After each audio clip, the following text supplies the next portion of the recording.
الحمد لله رب العالمين والعاقبة للمتقين والصلاة والسلام على خير خلقه محمد وآله وصحبه أجمعين.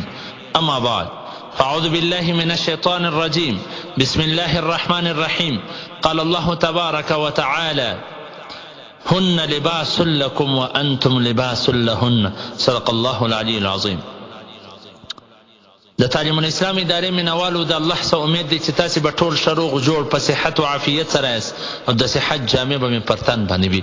زه عبدالرحمن ستاسو په خدمت کې د نړۍ نیکمرغه خاوند د دغه موضوع درېیمه برخه پېښوم. محترمینو، سړی هلته نیکمرغه خاوند جوړېدی چې د نړۍ چې دی په دغه رشته کې د شیطان سره مقابله وکړي. ځکه دا یو داسې رشته ده چې الله جل جلاله و دې ته د سړي لباس ویلی دی چې هن لباس لکم وانتم لباس لهن، چې هغه ستا لباس دی او ته د هغه لباس. مفسرین لیکي چې د لباس سره ولې الله جل جلاله تشبیه ورکړه چې د انسان په بدن کې و انسان ته در ټولو نږدې د انسان لباس وي او د ټولو څخه مهم د انسان لباس دی. ځکه په لباس باندې د انسان پرده خوندي ده، د انسان ستر خوندي دی، په هر شي د انسان په لباس باندې خوا بدی شي.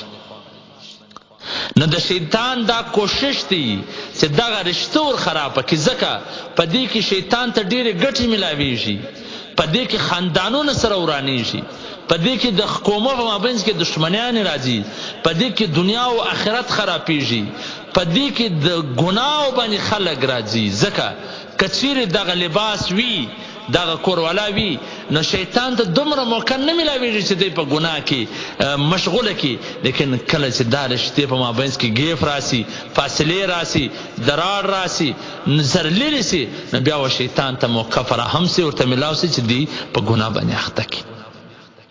نو ځکه انسان ته پکار ده چې د شیطان مقابله وکړي. په دې کې د شیطان مقابله څنګه کېدلی سي چې د کور والا سره سړی کله ژوند کوي، په مابینځ کې یو داسې خبره راسي، د هغه دومره ورته غټه کړي چې د برداشت قابل نه کړي، دومره شیطان و د سړي ته غټه کړي.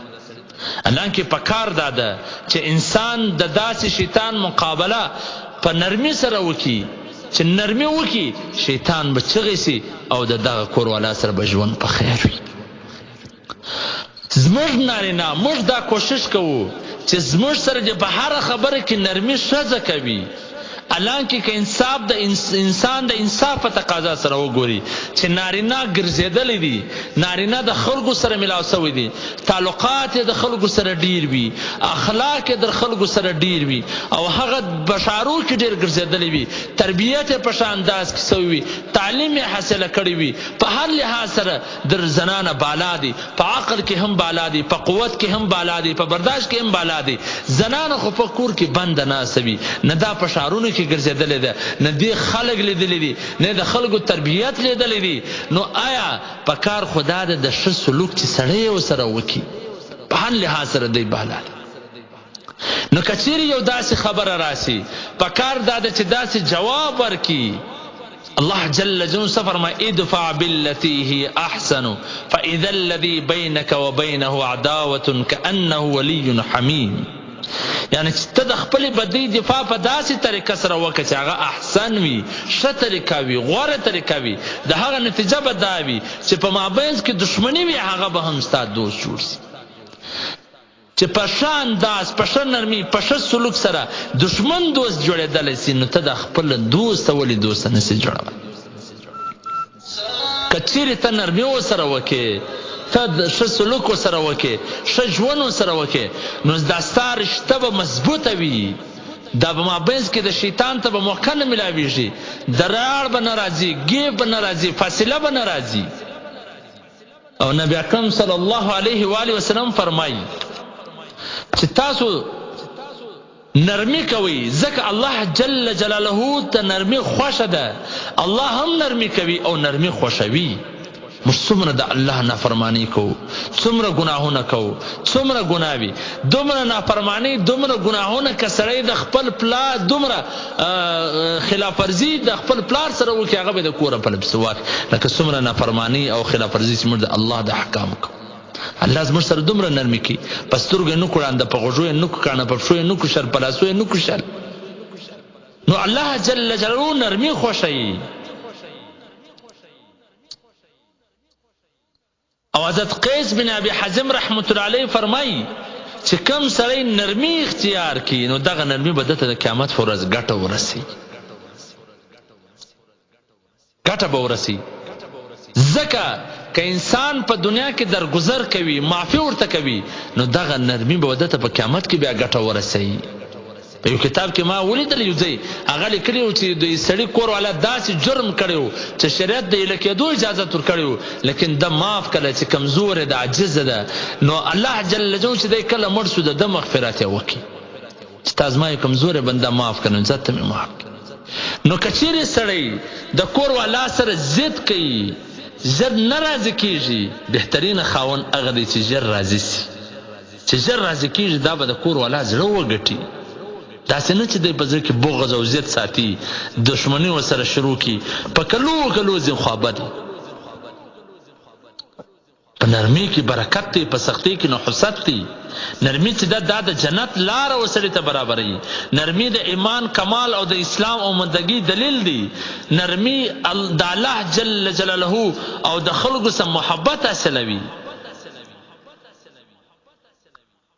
نرمي چې دا ټول شان ښایسته جوړوي. نرمي د سړي د پاره د دواړو جهانو د نیکبختۍ علامت دی. نو پکار دا د محترمینو چې سړی د خپل کور والا سره نرمي اختیار کی.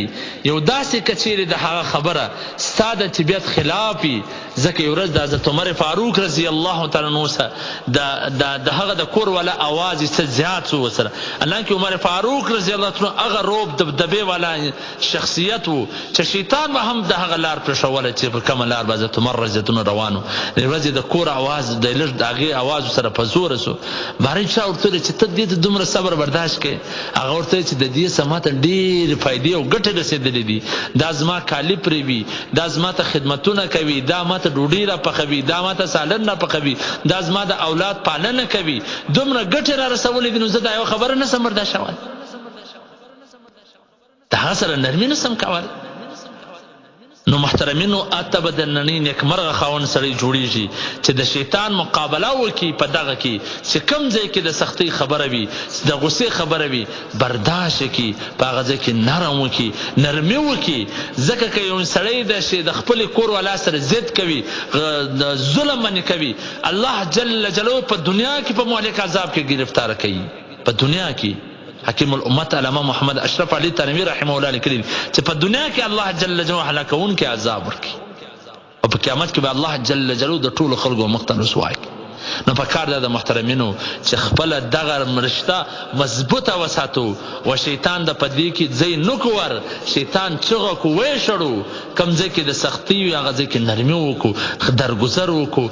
ځکه د خبرو سلیقه ورسره نه وي، ځکه د هغو صحیح تربیت نه وي، د هغه د مینه خبره داسې وي لکه چې جنګ د سره کوي. انسان سړی خو ګرځېدلی دی، باید په دې باندې درگذر وکړي. انشاءالله نورې برخې به هم وي. الله دې موږ تاسو ټول ته پر دې عمل توفیق راکړي. والسلام.